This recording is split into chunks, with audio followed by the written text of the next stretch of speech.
Well, they're saying that they struck the three black jurors, but yeah, it was an all-white jury. And again, the 17-year-old and 35 years, it just doesn't sit right with me. Austin Metcalf got life. His life is gone. He will never come back. So what is a fair, balanced thing when you take a person's life? Before we get back to the show, I want to tell you guys about Shinergy. If you're tired of energy drinks that spike you up, make you jittery, and then crash you later, Shinergy is built differently. Shinergy Day gives you clean, steady energy and focus with natural caffeine from green tea.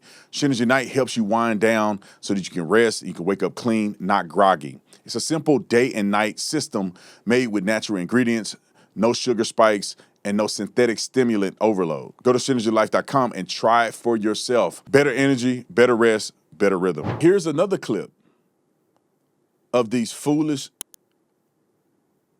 Neanderthals. I call them Neanderthals. I almost said the N-word. Y'all better watch out.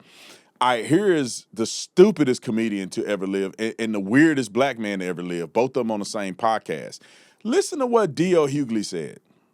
Well, they're saying that they struck the three black jurors. On purpose. Yeah, I have two attorneys coming up that are going to talk about that. But yeah, it was an all-white jury, and again, death is tragic, as you said. Sure. And nobody's wishing anything upon anything bad upon the family of sadly the young man who died. But you have kids. You 17-year-olds make horrible decisions. Right. I'm not saying that they should not be held accountable in some way for what they do, but a 17-year-old and 35 years, it just doesn't sit right with me. We got another clip coming up. Who's to say 35 years to a 17-year-old is excessive when you murdered somebody? Because Austin Metcalf got life. His life is gone. He will never come back. So what is a fair, balanced thing when you take a person's life? To be quite honest, you deserve to get your life taken, meaning that you should spend the rest of your life in prison because you took his life. You took his whole life. You didn't injure him. You didn't just maim him. You didn't cripple him. You killed him. He died.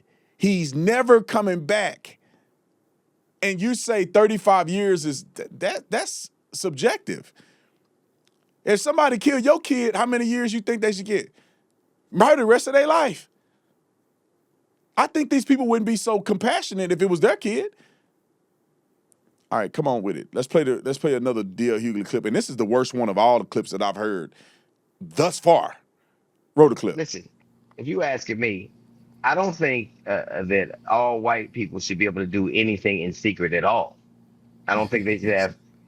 I don't think they should be able to have drapes or curtains. Everything should be clear, because anytime. Let me tell you something. When it's all white people in secret, it's bad for everybody. I think that striking those jurists that were black was for a reason.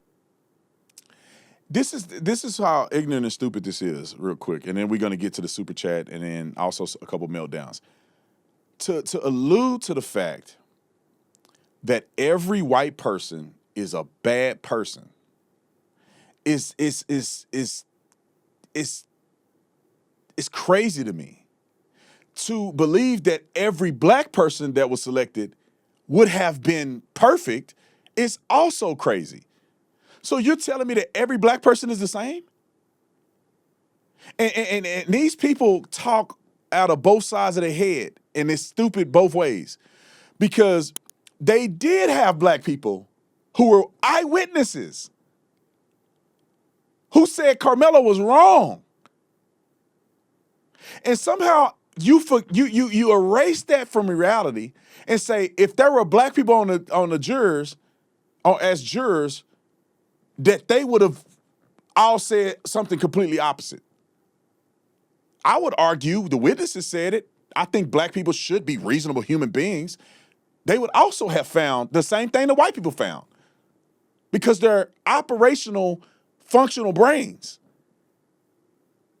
But what we have found is that a lot of black people, according to some of the statements that these black people are saying, they'll get on the jury and try to get the boy off. That's the reason why they will get on the thing. All right, let's get to the super chat real quick, and then we're going to go to his attorney friend or something like that. I don't know, the idiot that they hired messed their whole case up, to be honest. Super chat, I think it's Ellie or Ella. How you say that? Ellie? Lea 90. It says, black teacher here. These grifters would argue with the stop sign. Karmelo was wrong. My black students were just as entitled as he was. God dang. You know, let me say something real quick. We got a couple super chats. Let me say something just real quick. My stepmother was in education for, 30 years in all black community, inner city kids. She dedicated her life to supporting all that comes with that. And I've heard stories, and not necessarily from, her many of the kids that she had done, that helped and was teaching, that were in middle school. But like, let me not put words in her mouth and say nothing, because I don't want to get her in trouble. But when people say that the community has a big problem,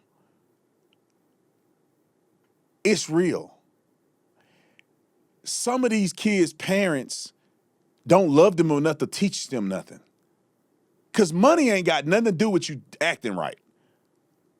You can be hungry and still teach your kid right from wrong. And it has gotten worse.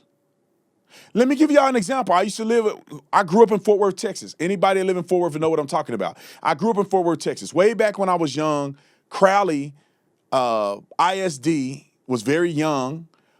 The community called Crowley was an up-and-coming middle-class community, at least where we lived at.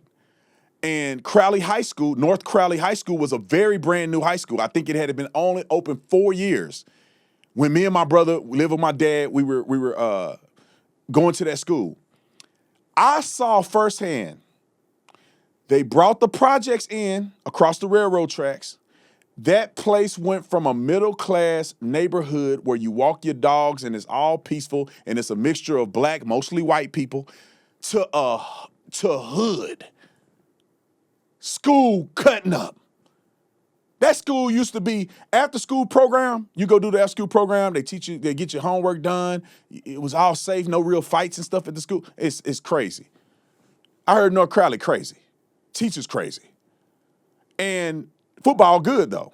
They won a state championship. Basketball good. Sports good. But the community then went down. And y'all still out here acting like nothing is wrong. Okay, super chat from Dolores. Howdy from Mr. Metcalf. I said howdy for, what is that? Oh, hooray for Mr. Metcalf. He has gone through so much, and I don't disagree. I'd be mad as he was. All right, let's get to his lawyer who's silly, or not lawyer, but it's a family advocate who's silly. Roll the clip.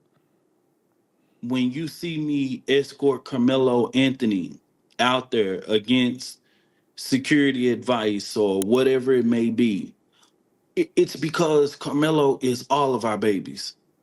Nick, I had to leave yesterday because... All right, let's get to the next clip. He ain't my baby.